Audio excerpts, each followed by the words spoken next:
జై హింద్. ఒక మసీదు పైభాగంపై పావురాల గుంపు నివాసం ఏర్పరచుకున్నాయి.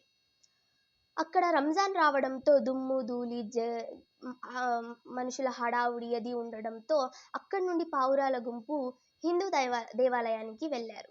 అక్కడ మళ్ళీ కొన్ని రోజులకి దసరా రావడంతో అక్కడ మనుషుల హడావుడి ఉండడంతో అక్కడి నుండి మళ్ళీ చర్చికి వెళ్ళాయి.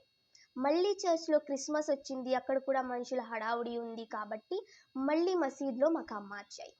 కొన్ని రోజులు ఆగాక మసీదు ముందు ఒక ఘర్షణ జరుగుతుంది. అప్పుడే ఎదుగుతున్న చిన్న పావురం వాళ్ళ తల్లి పావురంతో అంది, అమ్మా, వీళ్ళెందుకు తన్నుకుంటున్నారు, వీళ్ళెవరు అని. ఆ తల్లి, వీళ్ళు మనుషులు అని చెప్పింది.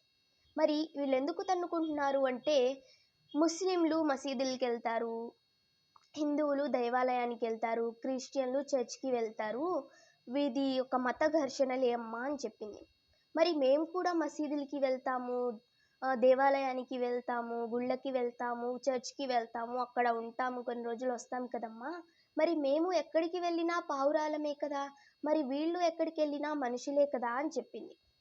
అప్పుడు ఆ తల్లి పావురం చెప్పింది, మనందరం వారికంటే ఎంతో ఎత్తుపై ఉన్నామమ్మా, మనది విశాలమైన విశ్వం, స్వేచ్ఛా ప్రపంచం అని చెప్పింది.